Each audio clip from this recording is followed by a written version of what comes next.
अज सतो नहीं है न को असांजे केर दाद बिराद कोन करे असी गरीब लोग चवाण सी केॾा वञूं। इनका मसला है लेन देन का, उसको ये सिविल मैटर को क्रिमिनल बनाना चाह रहे हैं। ये मेरा हमारी अभी तक इनिशियल इंक्वायरी जो मुझे लीची से मालूम पड़ी है।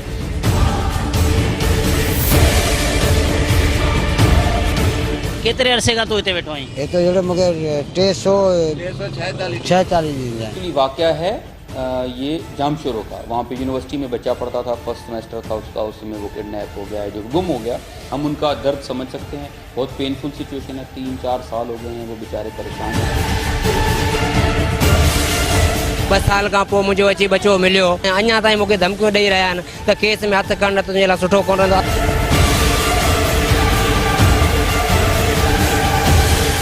बच्चे के साथ जाती हुई है, पुलिस को इससे कोई प्रॉब्लम नहीं। जाहिर है हमें 3 दिन पहले ऑर्डर मिला है तो चालान एज सून एज पॉसिबल, जितनी जल्दी हो सकेगा चालान पेश हो जाएगा।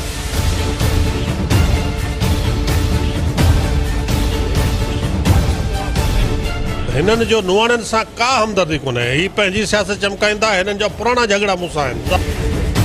जिसका पीपल्स पार्टी से ताल्लुक नहीं, उसको एक पीपल्स पार्टी के एमपीए की भरपूर हिमायत हासिल है। अगर पुलिस ने कोई जाति किया और क्रिमिनल मैटर को क्रॉस करके सिविल मैटर में गई है तो इंशाल्लाह विल टेक ये जवाबदार जेके 4 अञा ताईं गिरफ्तार न थिया आहिनि, उन्हनि खे जेका उतां जा 62 धुरियूं आहिनि, उन्हनि खे उन्हनि जी पुठभराई हासिल है।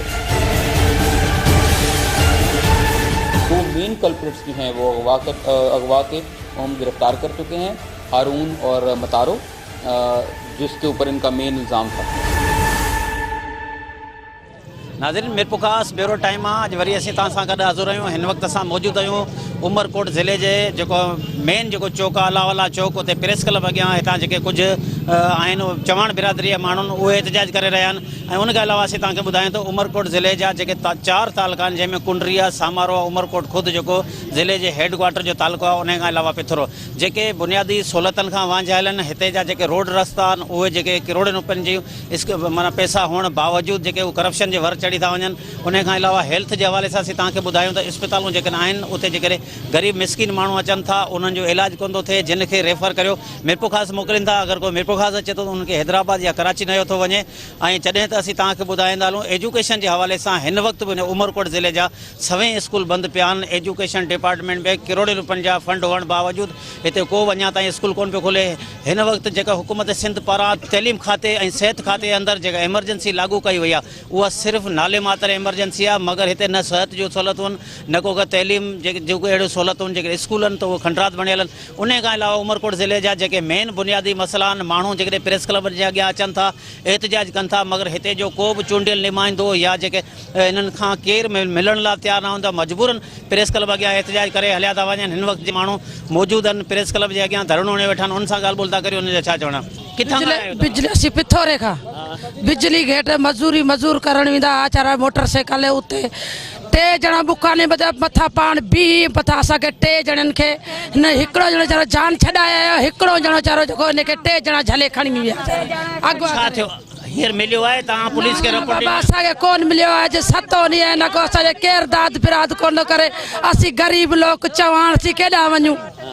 असीं किलो अटे जो कमायूं, किलो अटे जो खायूं, केर कोन थो मञे। छा सबब थियो? अच्छा जे करे असां गरीब लोग हुआसूं, मज़दूर हुआसूं, हू चयो असां अनपढ़ल माण्हू, हू चयो पढ़ल आहे, असां ते बीणो कर्जो रखी असां नंढा नंढा बच्चा कमाईंदो हुया। 4 लख जा 4 को असांजो केस जेको छोकिरे जो कमाई जो जेके माण्हू खणी वियल आहिनि, छा उन्हनि जे भठे ते कमु कंदो? तव्हां उतां पैसा एडवांस अब्बा बुलाईंदो असांजे छोकिरनि खे, जंहिं ॿार खे बुलाईंदो त पुलिस वटि तव्हां विया आहियो? पुलिस छा चयो? असांखे खयो कोन्हे, राति जो 3 बजे असांजा हमरा खणी विया 500 जा। घणा ॾींहं थिया तव्हांजो? 7 ॾींहं हले पियो। हिननि जो चवणो हो त असांजो जेको छोकिरो आहे के भठे ते कमु कंदो, मज़दूरी कंदो, मगर असां तक़रीबन 4 ॾींहंनि खां मुसलसल हिते एहतजाज करियूं पिया। हू जेको कर्ज़ एवज़ खणी विया, मगर पिथोरे पुलिस जे SHO या DSP ॿिन्ही खे असां दान ॾिनी आहे, उन बावजूदि को बि असां सां इंसाफ़ कोन पियो थिए, न ई असां सां कोड़ो चूंडियल नुमाइंदो या को मिले थो। ये जो केस है वो अंडर इंक्वायरी इसलिए है कि जिसके ऊपर वो इल्ज़ाम लगा रहे हैं ये उसके पास भट्टे के ऊपर काम करते थे। तो वो ओनर है, वो अपने मजदूर का बच्चा अगवा कराने की कोई वजह फिलहाल लॉजिकल वजह समझ नहीं, अंडर इंक्वायरी है। इनकी दरखास्त के ऊपर हमने इसको इंक्वायरी में ले लिया क्योंकि हमें इससे पहले भी इनकी आपस में क्रिमिनल FIR हैं, एनिमिटी की वजह मौजूद है। तो वो पठान भी इन्वेस्टिगेशन में हमारी इंक्वायरी में ताउन भी कर रहा है। इन लोगों का स्टेटमेंट अगर ना हुआ तो हम FIR रजिस्टर करेंगे, हमें पठान से कोई प्रॉब्लम नहीं है।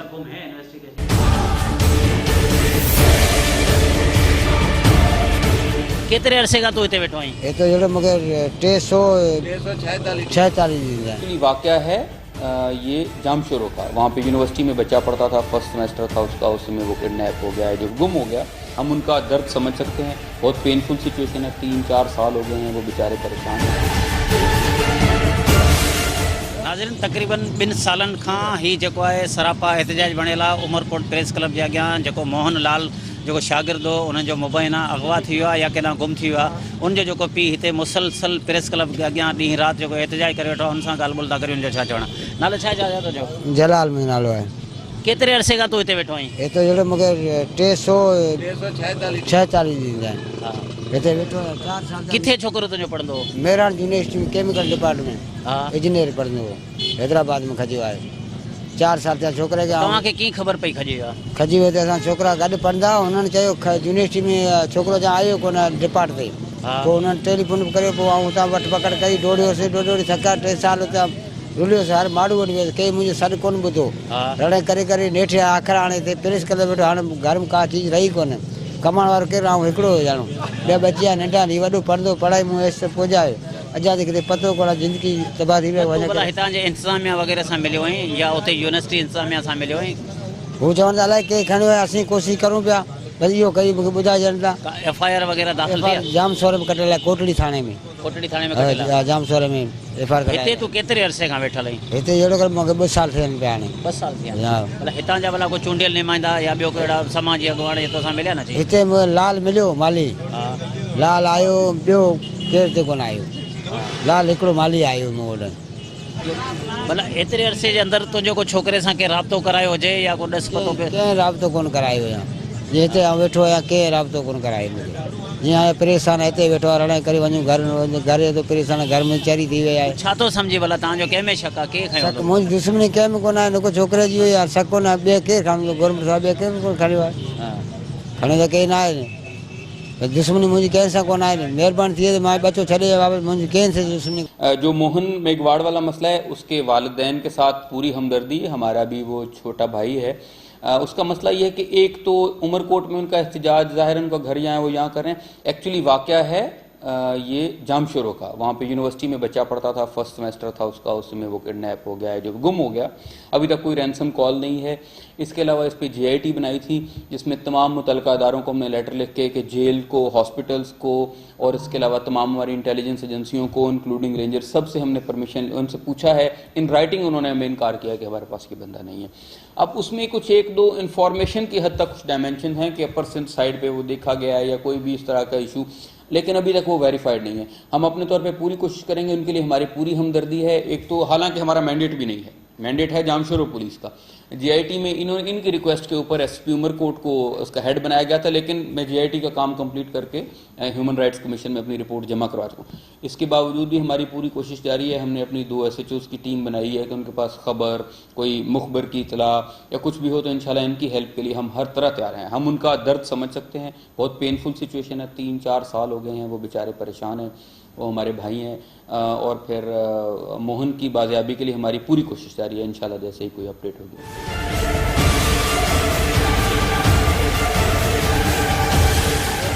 मुझो बच्चो को 2 साल अॻु में तव्हां अमरकोट खां वियो, शमीर नालो आहे, भॼी रहियां। मुंहिंजो 2 साल अॻु में वियो, 2 साल खां पोइ मुंहिंजो अची बच्चो मिलियो। ऐं हिते वक़्बे प्रेस क्लब ते थाने जा चक्कर लॻाईंदे 5 महीने में मुंहिंजे बच्चे जो केस चालान न कयो आहे पुलिस।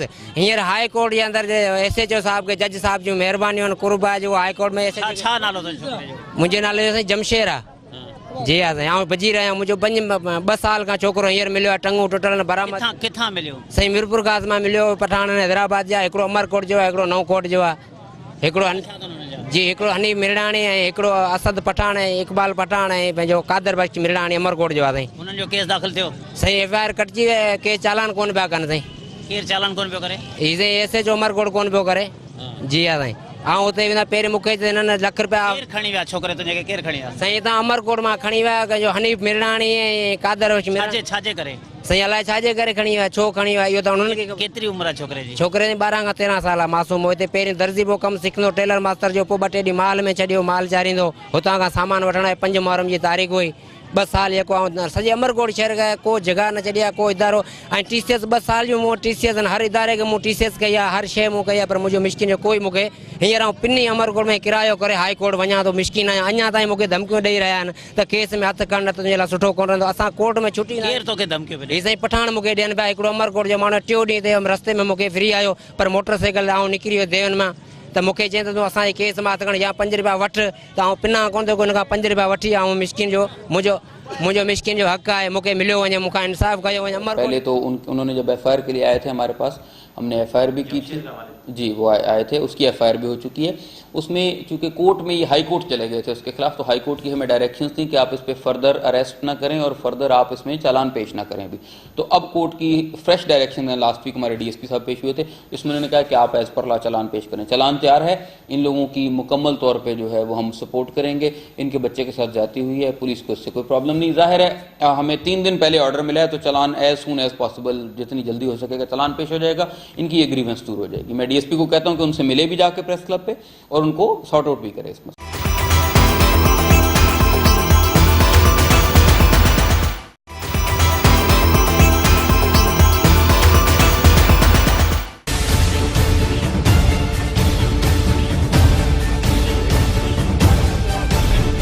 हिननि जो नुआणनि सां का हमदर्दी कोन्हे ही पंहिंजी सियासत चमकाईंदा हिननि जो पुराना झगड़ा मूंसां आहिनि जिसका पीपल्स पार्टी से ताल्लुक नहीं उसको एक पीपल्स पार्टी के MPA की भरपूर हिमायत हासिल है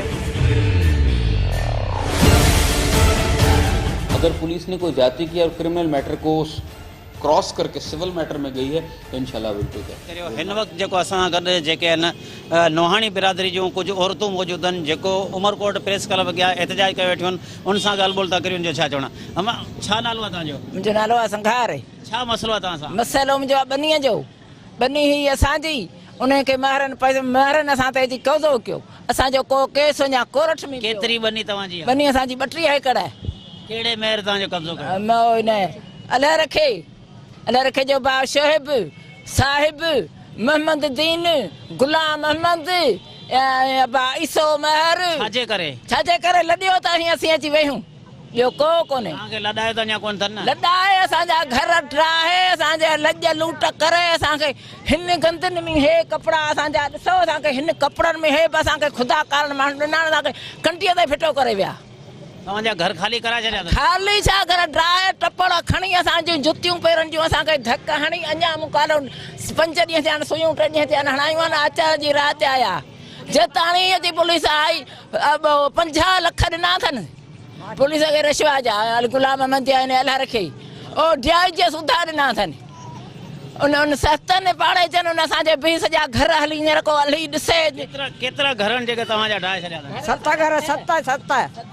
7 घर हा ड्राए खणी साहिब मिल्कत टपड़ा खटूं हंध घर ई ड्राए में शयूं हणी छॾियऊं तव्हां हींअर किथे वेठा आहियो असीं हींअर रुलूं पिया जंग में घर न को 2 असांजा छोकिरा खणी विया आहिनि उहे असां हिकिड़े अमीन बे सोडो उन शख्स को जिसका पीपल्स पार्टी से ताल्लुक नहीं उसको एक पीपल्स पार्टी के MPA की भरपूर हिमायत हासिल है और वो पीपल्स पार्टी के बिहेस्ट पे उसके कहने पे ये सब कार्रवाइयाँ करता है जब मामला कोर्ट में था तो कोर्ट फैसला करती कोर्ट जो मेयर भाई है वो कह रहे हैं कि हमारे नाम पे ये ज़मीन है उनके हक में कर देती तो उनको मिल जाता कोर्ट का अभी तक कोई फैसला नहीं हुआ था और ये कोर्ट में केस चल रहा था उसके बाद जब कोर्ट में केस चल रहा था तो शादीपली पुलिस मोबाइलें लेकर और ये हथियारबंद लोगों को लेकर वहाँ पर पहुँची है वहाँ पे उन घरों को गिराया गया है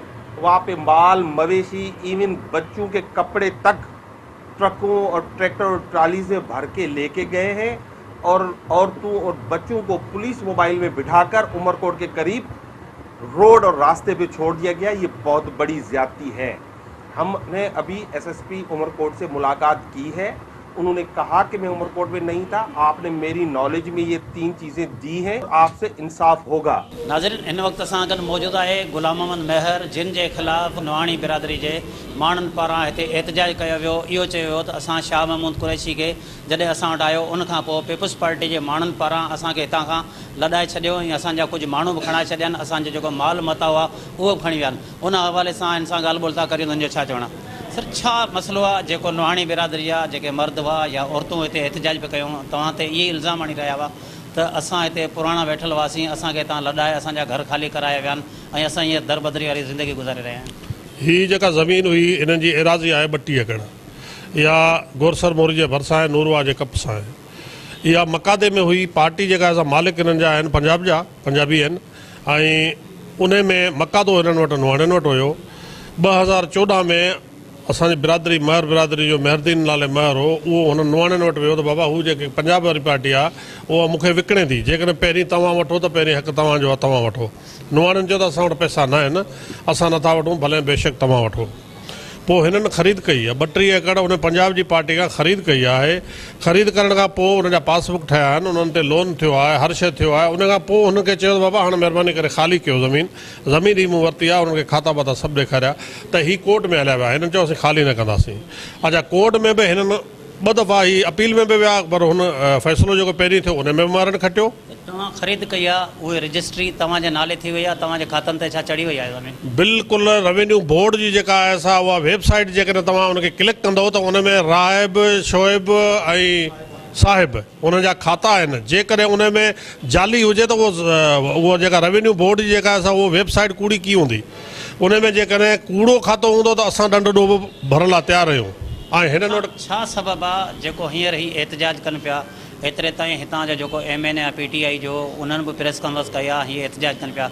असुलु इशू छा आहे, या को अहिड़ो सियासी झगड़ो आहे जी हुननि जो नवाणी बिरादरी जे माण्हुनि जो इहो चवणु हो त ताज़ो जेको आहे मखदूम शाह महमूद कुरैशी आयो, उहो असांजो मुर्शिद आहे, जंहिंखां पोइ असांजे ख़िलाफ़ु पीपुल्स पार्टी वारा इंतकामी कार्रवाइयूं करे असांखे हितां लॾाए कढियो अथनि? पहिरीं ॻाल्हि आहे त पीपुल्स पार्टी जो न आहियां, ऐं फंक्शन लीग जो आहियां, पीर पागारे जो मुरीद आहियां। हीअ जेको हवा ॾियनि पिया पीपुल्स पार्टी जी, पीपुल्स पार्टी वारनि जो को तालुक़ु कोन्हे इन मसइले में, इन फॾे में। उन खां पोइ हिननि जो नवाणनि सां का हमदर्दी कोन्हे। हीअ पंहिंजी सियासत चमकाईंदा, हिननि जा पुराणा झगड़ा मूंसां आहिनि ज़ाती। इहे जेके आहिनि से उन्हनि जी उहे बायूं पिया कढनि। उहो जेको अरबू समय जो आहे या ही लाल माली आहे, हिन जा ही पुराणा हिननि जा झगड़ा आहिनि, उन्हनि जी सियासत ई पंहिंजी चमकाईंदा। हिननि खे पुछो त कॾहिं मां मालिकी हिननि नवाणनि जी कई? नवाणी चोर क्रिमिनल आहिनि, कॾहिं बि ही मालिक कोन था। 8-8, 9-9 FIR उन्हनि ते चोरी जूं निकितल आहिनि, हू सज़ा याफ़्ता आहिनि। ऐं हू असांखे चवनि था त हीअ हिननि ते FIR आहिनि, असां त हिकिड़ी बि FIR साबित करे लाल मालिक। ऐं उन खां पोइ इहो जेको अरबू समय जो आहे, इहो नायब नाज़िम अली मर्दान शाह कयो हो, जेको हींअर हुन जे ख़िलाफ़ु थो ॻाल्हाए। इन ते महिरबानी अली मर्दान शाह जी आहे। उहो जेको आहे सो नायब नाज़िम जॾहिं थियणु आयो हो, अली मर्दान शाह वठी आयो त न सलवार हिकिड़े कलर जी हुई, कमीस ॿिए कलर जी हुई, बकरियूं चारींदो हो। अॼु हीअ हिते PTI जो मोतबर पटेल थी वियो हलियो। उन खां पोइ पुलिस साहिबान आहिनि, ॿिया बि जेके बि ॻाल्हाइनि था। उन खां पोइ अॼु सरदार हाकिम ख़ान नवाणी आयो, हिननि जो सरदार, उहो बि मूंखे धमकी ॾेई वियो आहे। हुननि जा इल्ज़ाम इहे आहिनि त असांजो समाजी वास्तो जहिड़ो हिननि सां आहे, समाजी वास्तो जहिड़ो साईं अली मर्दान शाह सां आहे। असांजो पार्टी सां को तालुक़ु न आहे, मुंहिंजो पीपुल्स पार्टी सां का बि तालुक़ु न आहे। ऐं फंक्शन लीग जो आहियां, ऐं पीर पागारे जो मुरीद आहियां, ऐं उन जे ई कमेंडेट ते आहियां। जेको हू हुकम कंदो असां ईअं कंदासीं। बाक़ी असां जेको आहे सो अली मर्दान शाह सां हिते बि हर माण्हू सां, असांजो सॼे शहर में वास्तो, असीं लोकल माण्हू आहियूं न, असांजो हर माण्हू सां वास्तो आहे। पीपुल्स पार्टी सां मुंहिंजो छा, ऐं हू फंक्शन लीग वारे जी की मदद कंदो? अच्छा, ये मैंने अभी इत्तेफाकन मेरे पास भी आज सुबह कंप्लेनेंट्स भी आए हुए थे इस मामले में। मैंने उनसे बात भी की थी। उसमें उनको मैंने ये यकीन दिलाया, DSP पिथौरा को हमने इंक्वायरी भी दे दी है। और सेकेंडली उसमें जो मसला है, जो यूसुफ नवाणी का मैंने अभी तक इंक्वायर किया है, उसके ऊपर एक भैंस चोरी की FIR है, और उसमें से कोई रिकवरी भी है एक आधी भैंस की। वो तो लीगली गिरफ्तार है, थाने में है, कोर्ट के भी नोटिस में है, कोर्ट में भी पेश किया हुआ है, कोर्ट से उसका रिमांड लेके और उस तरह वो गिरफ्तार है, उसमें कोई प्रॉब्लम नहीं। अगर पुलिस ने कोई ज्यादती किया और क्रिमिनल मैटर को क्रॉस करके सिविल मैटर में गई है तो इंशाल्लाह विल टेक एक्शन, विल नॉट। नहीं, सियासी प्रेशर का तो सवाल ही पैदा नहीं होता। शाह महमूद कुरैशी साहब को तो जब उनका जलसा था, हमें पुलिस सिक्योरिटी भी दी थी, हमारा यहाँ से उनको हमने पुलिस सिक्योरिटी दी थी। वो काबिल एहतराम हैं, MNA हैं, उनका हक है वो पाकिस्तान में कहीं भी हैं। ऐसी कोई गवर्नमेंट पॉलिसी, ऐसी कोई स्टेट पॉलिसी या ऐसी कोई हमारी तरफ से उमरकोट पुलिस और उमरकोट एडमिनिस्ट्रेशन की तरफ से जाहिर है उमरकोट सबका है, कोई पुलिस का इस सियासी मामला से इलेक्शन लड़ना, एसपी उमरकोट ने तो इलेक्शन लड़ना नहीं। मैं गवर्नमेंट का नुमाइंदा हूं और मेरे के लिए तमाम उमरकोट के जो हैं वो लोग बराबर हैं। शाह महमूद कुरैशी साहब के दावत करने पे पुलिस का एक्शन करना, तो मेरे ख्याल है 100-150 से ज़्यादा जगह पे शाह महमूद कुरैशी साहब की दावतें और उनकी चाय और उनका खाना किया गया। जाहिर है वो उनके पीर हैं, उनका वो रूहानी एक तरीका है, तो उसमें हमें उन पे कोई प्रॉब्लम नहीं है। उनके मुरीद उनकी दावत करें, घर में बुलाएं, 100 बिस्मिल्लाह, उल्टा हम तो उनको इज्जत देंगे और अगर ज़रूरत पड़े तो सिक्योरिटी भी देंगे। और ऐसा हुआ है पीटीआई को ऑफिशियली या कोई इसका, और दूसरी मुझे नहीं पता कि उनकी मुखालिफ पार्टी कौन सी है, इनके आपस में वहाँ पे कोई लोकल को ज़मीन के मसले मसाइल हैं। आज सुबह आए थे लेकिन मैंने इंक्वायरी ऑर्डर कर दिया। पुलिस बिल्कुल तमाम सियासी जो हैं वो प्रेशर अव्वल तो है ही नहीं, और अगर होगा भी तो हम उसको इंशाल्लाह आगे से रेजिस्ट करेंगे।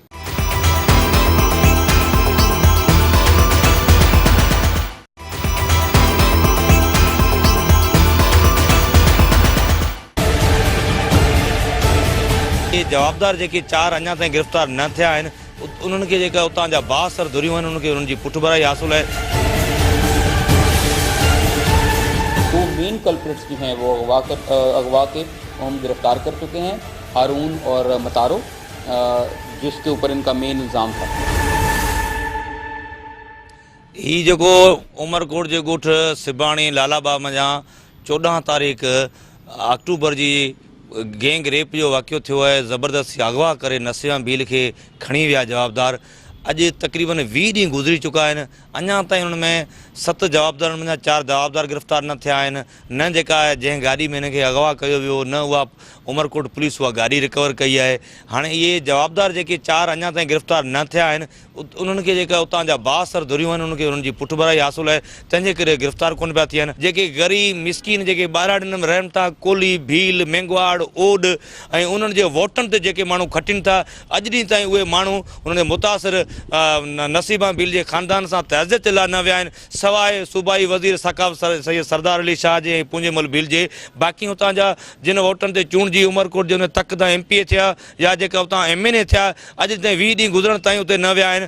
हुतां सूबाई वज़ीर सिंध गवर्नमेंट जो सरदार शाह उहो नसीबा भील खे उन ॾियारी फेस्टिवल जे जलसे में चवे थो नसीबा भील मुंहिंजी भेण आहे। त इन खां वधीक हाणे तव्हां ॾिसो, ॿिया हुते जेके PTI वारा या ॿिया आया हुननि जा लीडर हुते जे जलसनि में त जाम हुनखे जलसे में माण्हू आणण लाइ उन्हनि खे केस पे करायूं, पर PTI जे लीडर पंहिंजी तक़रीरनि में अक़लियत जे इशू ते हिकिड़ो लफ़्ज़ न ॻाल्हाया, उहे नसीबा भील जे इशू ते हिकिड़ो लफ़्ज़ न ॻाल्हाया, पर उते जेको उहो सिर्फ़ु पंहिंजो सियासी जलसो कामयाबु करण जे लाइ टेक्निक्स जोड़े रहिया हुया। नसीबा भील जो है वो बड़ा इम्पोर्टेंट केस है। नसीबा भील के केस में ज़ाहिर है ह्यूमन राइट्स इशू भी है, और पुलिस ने प्रॉम्प्टली एक्शन करते हुए इन लोगों ने ज़ाहिर है एहतजाज भी किया था। फिर हम पुलिस ने प्रॉम्प्टली एक्शन करते हुए FIR भी रजिस्टर की थी, और FIR में ATC के सेक्शन, क्योंकि खौफ व हरास इलाके में और माइनॉरिटी कम्युनिटी में फैला था, वो भी हमने FIR भी रजिस्टर की थी। प्लस उसके बाद इमीडिएटली एक्शन करते हुए एक बंदा गिरफ्तार किया, लड़की अगवा की। 2 मेन कल्प्रिट्स जो हैं वो अगवा के हम गिरफ्तार कर चुके हैं, हारून और मतारो, जिसके ऊपर इनका मेन इल्ज़ाम था। अब मज़ीद ये है कि मेडिकल रिपोर्ट के लिए हमने उस लड़की का भेजा हुआ है। DNA टेस्ट के लिए जो मुलज़िम गिरफ्तार हैं इनकी रिपोर्ट्स हमने भेजी हुई हैं। इसमें कुछ मुलज़मान जो हैं वो अभी तक एट लार्ज हैं, उनकी गिरफ्तारी के लिए रेड जारी, लेकिन उनका सानवी किरदार है, कोई गाड़ी चला रहा था या कुछ। जो मेन किरदार है वो इस वक्त हमारी हिरासत में है। लड़की रिकवर हो चुकी है, केस कोर्ट में है। इंशाल्लाह हम इस केस को बिल्कुल मेरिट पर तफ्तीश करेंगे।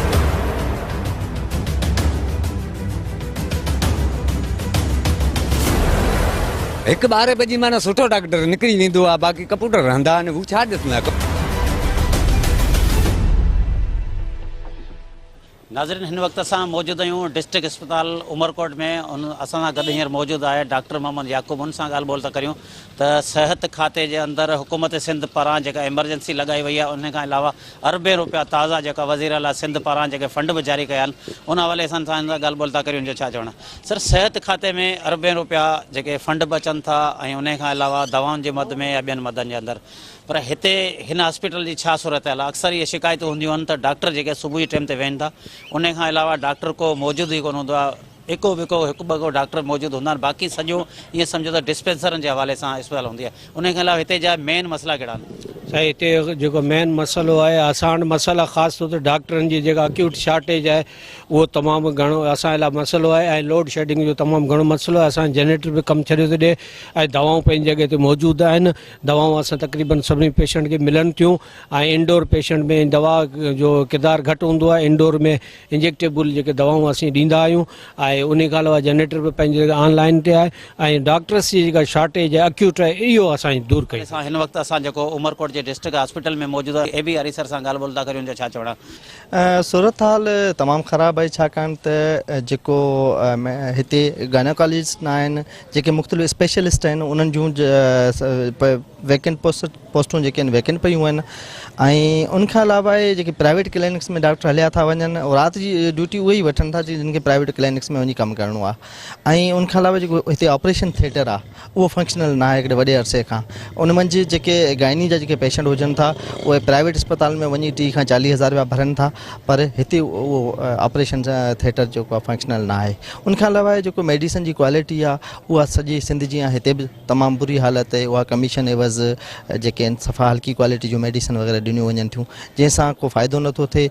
उनखां अलावा जेके हिते असां वटि अगरि जे 15 लख जी आबादी आहे उनजे लाइ हीउ अस्पताल अणपूरो आहे छाकाणि हीउ RHC जी बिल्डिंग में हले पियो उनजे करे हिते बेड एतिरा न आहिनि। उनखां अलावा ॿारनि जो स्पेशल वार्ड न आहे उन्हनि जा स्पेशलिस्ट न आहिनि ऐं उन्हनि जे लाइ जेके रिक्वायर्ड इक्विपमेंट आहिनि उहे मौजूदु न आहिनि। इहो समूरो मिलाए जुलाए करे हिकिड़ी जेका तमामु ख़तरनाक सूरत हाल आहे माण्हुनि खे को फ़ाइदो न पियो थी सघे। उनखां अलावा हेल्थ सिहत खाते जो वज़ीर जेको आहे डॉक्टर सिकंदर मेंद्रो उहो सिंध जे मुख़्तलिफ़ ज़िलनि जे अंदरि मुख़्तलिफ़ अस्पताल में वियो त तक़रीबन उनखे 6 खां 8 महीना थी विया आहिनि। उन्हनि चवणो त असां डॉक्टरनि जी पूराई कंदासीं दवाउनि जी खोट उहा पूरी कंदासीं।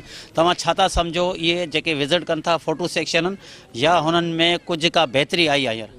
ॾिसो इहो सॼो हूंदो आहे नेक नियती सां न। नेक नियती सां अगरि जेको हिकिड़ो वज़ीर निकिरी करे खोड़ सारा कमु करे सघे थो अगरि जे नथा कनि त कोई 2 ॼणा बि कुझु कोन था कनि। राति जो ॿार रुॻा माना मां त ॿारनि खे ॾिसी को कंप्यूटर रहंदा आहिनि ॿियो राति जो माना सुठो डॉक्टर कोन्हे त भई हुनखे तकलीफ़ आहे की घणी तकलीफ़ आहे उहो हिते ई तकलीफ़ूं थींदियूं आहे बाक़ी माना सुठो डॉक्टर राति जो कोन्हे रहंदो। राति जो खाली कंपाउंडर हूंदा आहिनि को माण्हू जेकॾहिं को बीमार थिए या को सीरियस शेर थिए त हुन जे लाइ माना अहिड़ो मुकलम इलाज कोन्हे त हुनखे यकदमि तयारु करणु। पोइ वीचारा डोरी प्राइवेट में वेंदा पोइ केॾा वेंदा हाणे वीचारा ग़रीब मिसकिन माण्हू हीअ चई नथा सघनि अवाम कोई बि सभु डिजनि थी वीचारी छो त सुभाणे माना त को MP ईंदो या MN ईंदो या को ॿियो ईंदो असांखे धकु हणंदो या वोट असांजा खसंदो या हीअं कंदो या असांखे धार कंदो उहो सभु हीअ चई नथा सघनि। एतिरो ख़ौफ़ आहे सियासतदाननि खां एतिरो ख़ौफ़ आहे तॾहिं त माना त नथा चई सघनि इहो सभई वेठा मजबूर आहे। हाणे ॾिसो हिननि खे पुछा करियो त की डॉक्टर को सुठो आहे अव्हांजा ॿार ॾिसण लाइ राति जो हाणे 5-6 बजे निकिरी वञे ता बि सुठो आहे। 1-12 बजे माना सुठो डॉक्टर निकिरी वेंदो आहे बाक़ी कंप्यूटर रहंदा आहिनि हू छा ॾिसंदा कंप्यूटर वीचारा छा नवां माण्हू छा ॾिसंदा करे वेठो बेज़ इहो चए माई ना की ऐं कल्ह डिलीवरी खणी आयो हिते छोकिरे जे करे छोकिरो नंढड़ो आहे उहो पाई हुनजे करे पोइ हीअ चए थो खण ऐं केॾां खणी वञा पोइ मूंखे ले वञा मूंखे 3 ॾींहं थी विया ऐं हारी माण्हू आहियां मजबूर थी वेठो आहियां हाणे केॾां वञा। तव्हांखे छा हितां रेफर पिया कनि? मूंखे मजबूरी आहे रेफर करण में मूंखे दॿा ॾियनि धमकियूं ॾियनि धमकी हीअ ॾे पियो मूंखे हीअ चए थो खण मरीज़ खणे चवे पिया तूं खण ऐं केॾां खणी वञे धमकी तो कोन थो ॾियां मूं चयो बेड खाली कर ॿियो ॿाहिरो छॾूंगा न्यू ॿाहिरो आयो उनखे हिते जाइ ॾींदासीं जाइ ॿी वठी ही फीमेल आहे न फीमेल वार्ड में वञे वञा थो वञा की हेॾा थो वञे ॿिए पासे इहा त ज़िम्मेदारी डॉक्टर जी आहे या कंपाउंडर जी आहे? ही साईं डॉक्टर असां वार्ड बॉय आहिनि वार्ड बॉय छॾंदासीं डॉक्टर चवंदो असांखे असीं वार्ड बॉय शिफ्ट कंदासीं भाई ना की सरकारी ड्यूटी खणनि था असांखे मजबूरी आहे मजबूरी में असीं हिते न अचूं केॾां वञूं। छा थियो आहे? अब काल छोकरो जायो है उन बेंट डोकरी जरूर बेंट जुड़से न हेके में छोकरो दाखिल थे पे हेके डोकरी न सुवा सा न बेंट में था ओ छोकरो धमका भी दे के बेंट का हिते छोकरे के अलग रखियो तन औरत के अलग रखंदा ऐं औरत के बे वार्ड में कोन मोकल ना कहता के इथे छोकरी ने हती कोन तर के तेड़ी आव छोकरे ना तर तेड़ी आए बेंट में हाणे छा ता चवण तवा के हमें तो कह के बेंट खाली करे दियो आया किथा आयो? थर सा थर में आया हाउ नाज़रीन असीं हिन वक़्तु जेको मौजूदु आहियूं डिस्ट्रिक्ट अस्पताल उमरकोट जे जेका आहे अस्पताल आहे उन जे अंदरि तव्हां ॾिठा हूंदा ऐं हिते जे जेके मरीज़नि या मरीज़नि सां गॾु अटेंडेंट्स आयल आहिनि उन्हनि जा तव्हां वीचार ॿुधा हूंदा। हिन वक़्तु असां सां गॾु मौजूदु आहे असांजो डिस्ट्रिक्ट रिपोर्टर उमरकोट जो अली मुराद दल, हुन सां ॻाल्हि ॿोल था करियूं हुनजो छा चवणु आहे। अली मुराद, उमरकोट ज़िले जे अंदरि तव्हां तक़रीबन माना पूरी डिस्ट्रिक्ट खे ॾिसो था, छा सूरत हाल आहे हिन ज़िले जी? असल में हाणे उमरकोट हींअर बीठा आहियूं पाण सिविल अस्पताल उमरकोट में। बुनियादी तौर ते हिन सिविल अस्पताल उमरकोट खे नालो ॾिनल रेफर सेंटर, उनजो सबबु इहो आहे त हिते जेको बि माण्हू, हिकिड़ी मिसाली ॻाल्हि आहे, को सीरियस पेशेंट अचे थो त उनखे डॉक्टर हितां जा डॉक्टर जेके आहिनि उहे जान छॾाइण जे लाइ उनखे फौरी तौर ते उनखे ख़बर आहे त उन्हनि खे हिनखे जेको सो इलाजु करणु, माना पंहिंजी ड्यूटी करण जे बजाए उनखे लेटर ठाहे रवानो करे छॾंदा आहिनि, चवंदा भाई असां वटि सहूलियतूं न आहिनि, असां वटि सहूलियतूं न आहिनि, असां वटि डॉक्टर न आहिनि, इन जे करे वठी वञो। हिकिड़ो इहो, उनखां पोइ हाणे हीअ उमरकोट ज़िले जी हिकिड़ी वाहिद अस्पताल आहे जंहिंखे उमरकोट जो जेको थर वारो इलाइक़ो उहो बि लॻे थो, छाछरे जा माण्हू बि हिते अचनि था, उनखां अलावा उमरकोट जा चइनी तालुकनि जा माण्हू हिते अचनि था। ही डिस्ट्रिक्ट हेडक्वाटर अस्पताल हींअर हले पई, लेकिन हिनखे बिल्डिंग जेका आहे उहा पुराणी उहा RAC वारी बिल्डिंग आहे जेका B कैटेगरी जी आहे। उन सां गॾु हिते जेके डॉक्टर आहिनि, डॉक्टर जेके 27 डॉक्टरनि जी खोट आहे हिते, असांखे ॿुधायो वियो आहे त स्पेशलिस्ट 10 स्पेशलिस्ट डॉक्टर, उनखां अलावा जेके फीमेल डॉक्टर आहिनि उहे उन्हनि समेत टोटल मिलाए करे 27 डॉक्टरनि जी खोट आहे। हाणे तव्हां ॾिसो, ही गुज़िरियल जेके 10 साल जेके जमहूरियत जा गुज़रिया आहिनि उन्हनि में उमरकोट ज़िले जो सत्यानाश थी वियो आहे। उमरकोट ज़िले में तइलीम तव्हां ॾिसो, उमरकोट ज़िले में सरकारी स्कूलूं बंदि पियूं थियनि, प्राइवेट स्कूलूं वधनि पियूं। सेहत जी इहा कंडीशन है। रोड रस्ता उमरकोट शहर जो उमरकोट मेन जो शहर है, उमरकोट शहर में अड़ो को रस्तो ना है, रोड ना है जो टुटल ना हुए, जिते नालियों उथरियल ना हुजन, जो गटर जो पानी ना बीठल हुए। माण्हुनि खे 1000 शिकायतूं आहिनि, 1000 बार इन्हनि शयुनि खे रिपोर्ट बि कयो आहे। सभिनी चूंडियल नुमाइंदनि खे ख़बर आहे। हितां जा जेके वज़ीर आला समेत जेके ॿियूं क़यादतूं जेके हुकुमरान दुरुजूं ईंदियूं आहिनि उन्हनि जे अॻियां माण्हुनि कंप्लेनूं कयूं आहिनि, पर कंहिंजे कन ते जूं नथी चुरे।